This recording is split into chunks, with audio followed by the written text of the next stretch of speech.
کچھ لوگ بچوں کو پسند کرتے ہیں، وہ کہتے ہیں گولو مولو سا بچہ ہے.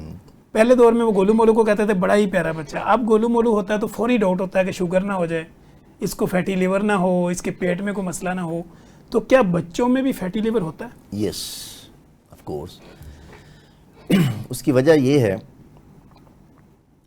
جو مائیں اپنے بچوں کو اپنا دودھ نہیں پلاتی، ٹھیک ہے، اور وہ فارمولا ملک پہ رکھتی ہیں، وہ بچے بہت موٹے بھی ہوتے ہیں، ان میں فیٹی لیور ہونے کے چانسز بڑھ جاتے ہیں، اور ان میں شوگر ہونے کے چانسز بھی بڑھ جاتے ہیں، اور وہ سست بھی ہونے کے چانسز بھی ان کے بڑھ جاتے ہیں. ایسے ہی. سب سے پہلی بات یہ ہے کہ جب بچہ پیدا ہوتا ہے نا، ماں کا دودھ جب بچہ پیتا ہے تو کولسٹرم آتا ہے پہلے، ایسے ہی. اور وہ 1 ml سے زیادہ نہیں آتا پہلے دن، 24 آور سے 1 ml سے زیادہ نہیں آتا. ٹھیک ہے. بچہ اس لیے بار بار دودھ مانگتا ہے، بار بار روتا ہے تو ماں اپنے چھاتی کے ساتھ لگاتی ہے، دودھ پلاتی ہے تو ٹھیک ہو جاتا ہے.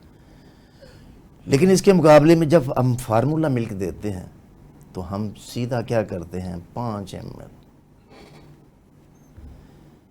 ایک دفعہ 5 ml دیا تو دیکھیں، جب بچے کا معدہ جو ہوتا ہے نا، اس وقت ایک کہہ لے غبارہ ہوتا ہے. ایسے ہی.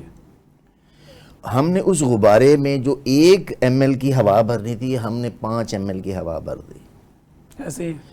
ہم نے اس کا سائز وہیں بڑھا دیا. ٹھیک ہے. جب ہم نے اس کا سائز بڑھایا تو اس کا صرف اکیلا اس کا سائز نہیں بڑھا، اس کا جو پروسیس جس کے تھرو اس نے سب کچھ ہضم کرنا ہے، اس میں جگر بھی ہے، اس میں آنتیں بھی ہیں، اس میں اس کی باقی سارے باڈی آرگن بھی انوالو، باڈی آرگن یعنی لیور بھی ہے، کڈنیز بھی ہیں، برین بھی ہے، سب کچھ انوالومنٹ، سب کی انوالومنٹ ہوگی. ٹھیک. جب یہ سب کی انوالومنٹ ہو گئی تو پھر جب 6 ماہ کا بچہ ہوتا ہے تو پھر ہم کیا کرتے ہیں، ہم ان کو سلانٹیز، پہلی خوراک اس کی. ایسے ہی. جب ہم اس کو سلانٹی دیتے ہیں تو سلانٹی میں ہے کیا، کچھ بھی نہیں. ٹھیک ہے جی، کاربوہائیڈریٹ. وہ صرف کاربوہائیڈریٹ ہے. جب وہ کاربوہائیڈریٹ ہم دیں گے تو بچہ تو گوگلو موگلو لگے گا، خوبصورت بھی لگے گا، لیکن باڈی وائز ویک ہوگا. ایسے ہی. اس کا گوگلو بوگلو من مت دیکھیں، اس کی مسکولیرٹی جو ہے وہ ختم کر دی ہم نے اس کو فیٹ پہ فیٹی بنا دیا. یہ فیٹ صرف اس نے باڈی پہ ہی نہیں لیا، جگر پہ فیٹ لیا، گردوں پہ فیٹ لیا، دل پہ فیٹ لیا، کہاں فیٹ نہیں لیا اس نے. ٹھیک ہے، یہاں تک کہ اس وقت بھی وہ جو خون کی نالیاں صاف ہوتی ہیں، بڑی صاف، وہ 7 سال کے بعد وہ بھی موٹی ہونی شروع ہو جاتی، اس میں بھی چربی آنی شروع ہو جاتی. کیوں آتی ہے؟ جب ہم نے اس کو خوراک ہی اس پہ رکھا تو کیا ہوا، اس کے بعد ہم کوک پہ آ گئے، ایسے ہی. برگر پیزا پہ، ہاں جی، پھر برگر پیزا پہ آ گئے، پھر ہم نے گھر کا کھانا ختم کیا اور ہم نے بازار کے کھانے پہ لا دیا. ایسے ہی. پھر بچہ کس پر چلا گیا، پھر سوچتا ہے، ماں کہتی ہے کہ تو میری کے فیملی میں تو شوگر کا مریض کوئی نہیں، باپ کہتا ہے کہ میں بھی یار پتلا ہوں، تو میرا بیٹا کس پر چلا گیا. یہ نہیں پتا جو ہم نے اس کو دیا ہے، جو ہم نے کھلایا ہے، وہ اب بچہ جو ہے اس کا رزلٹ ہمیں پروڈیوس کر رہا ہے. وہ جو پروڈیوس کر رہا ہے اس میں کیا ہے، اس کا فیٹی لیور ہے. اور جب فیٹی لیور، اور بعض بچے ہمارے پاس ایسے بھی آتے ہیں کہ جو چلے جی ڈی این اے کے ڈیفیکٹ کے ساتھ ہم نے کہا کہ جی پیدائشی طور پہ شوگر کا پیشنٹ بچہ ہے، ٹھیک ہے، اس کو تو انسولین لگے گی، وہ کیونکہ اس کا پینکریاز نے انسولین بنائی ہی نہیں، وہ ختم ہو گیا. 7 سال کا بچہ ہوا تو پتہ چلتا ہے کہ جناب اب یہ اس کی جو چیک کیا ایسی روٹین میں ایسے چیک کیا، پتہ چلا کہ اس کے تو 200 شوگر آ گئی. ماں بھی پریشان، باپ بھی پریشان، اٹھا کے لے آئے کہ جناب ڈاکٹر صاحب اس کو تو شوگر آ گئی. بھائی شوگر نہیں آئے گی تو کیا، آپ نے اس کو کھلایا کیا ہے، آپ نے اس کو 7 سال جو فیڈ کیا ہے، وہ 7 سال اب آپ وہ اس کا رزلٹ جو ہے وہ آپ کو مل رہا ہے. بعض 14 سال پہ آ جاتے ہیں، بعض 21 سال پہ آ جاتے ہیں. اسی لیے اب جو کامنسٹ ہمارے ہاں پہلے کبھی بھی 17-18 سال پہ ہارٹ اٹیک نہیں آتا تھا، اس خوراک کی وجہ سے آج ہم ہارٹ اٹیک پہ چلے گئے ہیں. اور اب وہ ہارٹ اٹیک، جب کہ اس کی کوئی کولیٹرل اس وقت بنی نہیں ہوتی، جب پہلا اٹیک آتا ہے تو اسی پر اس کی ڈیتھ ہو جاتی ہے، کیونکہ اس وقت جب کوئی کولیٹرل نہیں، وہ ایک وین ہے وہ بلاک ہو گئی، دوسری بلاک ہو گئی، اسپاٹ پہ ڈیتھ ہو جاتی. بالکل ایسے ہی. تو اس لیے ہمیں یہ سب سے بڑی جو وجہ ہے، میں کہتا ہوں کہ بچہ جو ہے وہ اپنی ماں سے سب کچھ لے کے آتا ہے. بالکل جب بچہ کو پیدا کرنے والی ماں نے اپنے اندر خوراک اچھی رکھی، اگر گھر کی خوراک رکھی، اس میں اس نے کوک نہیں پی، اس میں اس نے برگر پیزا نہیں کھائے، بچہ بھی وہ جو ہے نا وہ اس کا ہیلدی ہوگا، مسکولر ہوگا. پھر اس کو ایکٹیویٹی کروائیں. بچے کو ہم ایکٹیویٹی نہیں دے رہے. فزیکل اور ایکٹیویٹی دوسری بات جو سب سے بڑی بات، بری بات ہمارے ملک میں ہے، وہ یہ ہے کہ جی ایک کنال کے میں اسکول بن گئے، گراؤنڈ ہی نہیں ہے. بھائی بچہ کھیلے کہاں پر؟ اس کو لاؤ کیسے کر ٹھیک دیا ہے. بچے اب جو بچے آ رہے ہیں وہ کہتے ہیں جی بچہ ہمارے ساتھ بہت ہی بدتمیز ہو جاتا ہے، بہت ہی ہائپر ہو جاتا ہے. وہ کیوں ہوتا ہے؟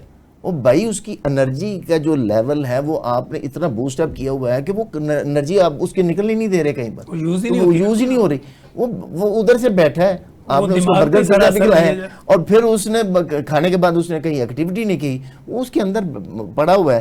تو وہ پھر غصہ کہاں سے آیا نا؟ اسی نے کرنا. اگر فزیکل ایکٹیویٹی میں انگیج ہوگا تو آپ فزیکل ایکٹیویٹی بچوں کو دیں. کوئی بھی اسکول، میں تو یہ کہوں گا گورنمنٹ سے کہ کوئی بھی اسکول اس وقت تک اس کو مت الاؤ کریں جب تک کہ اس کے بعد گراؤنڈ نہ ہو پراپر، اور فزیکل ایکٹیویٹی کا وہ شیڈول نہ دے دیں کہ ویک میں وہ کتنی فزیکل ایکٹیویٹی کرو. ہمارے دور میں مجھے آج بھی یاد ہے، سب سے پہلا جو پیریڈ ہوتا تھا نا، وہ ہم پورا اسکول جو تھا وہ باہر ہماری ایک اسمبلی لگتی تھی. میچز ہوتے تھے پورے ضلع کے ڈسٹرکٹ اسمبلی لگتی تھی. وہ ایک 15-20 منٹ کی اسمبلی کے بعد پھر وہیں ہماری جو وہاں پیریڈ ہوتے تھے کہ جی پی ڈی پیریڈ ہے، اب فلاں پیریڈ ہے، اب فلاں پیریڈ ہے.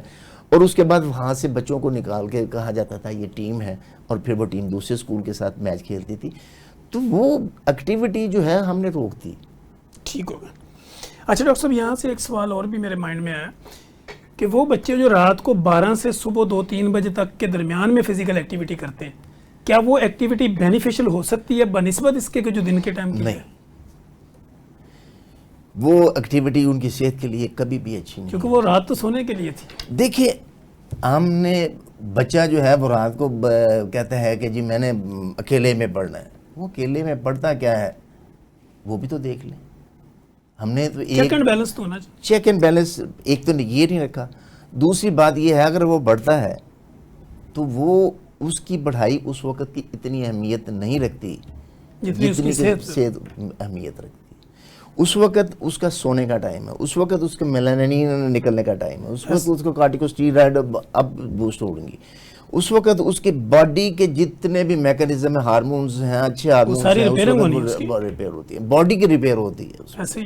آپ جب باڈی کو آپ ریپیئر کرنے کے لیے اس کو ٹائم ہی نہیں دے رہے تو پھر آپ اس سے کیا پروڈیوس کروائیں گے؟ بالکل ایسے. اگر آپ بچے کو رات نیچر کی طرف چلے جائیں، آپ بچے کو رات 8 بجے سلا دیں، صبح اس کو فجر کا ٹائم اٹھائیں، اور اس وقت جو پڑھے گا وہ کبھی بھولے گا نہیں، وہ کبھی بھولے گا بھی نہیں. ہماری تیاری بھی ایسی ہوتی تھی فجر کے بعد. میری ماں مجھے کیا کہا کرتی تھی فجر کی نماز کے لیے اٹھانے کے لیے، اس نے مجھے ایک بہانہ دیا ہوتا. میں اس وقت جو گھر میں دودھ بلوا کرتی تھی، ایسے کہتی تھی میں اب دریڑکا دوں گی، فجر کی نماز پڑھ کے آؤ. ٹھیک ہے. فجر کی نماز پڑھ کے آیا تو کہا قرآن پڑھو گے تو مکھن کی ایک پیڑا دوں گی.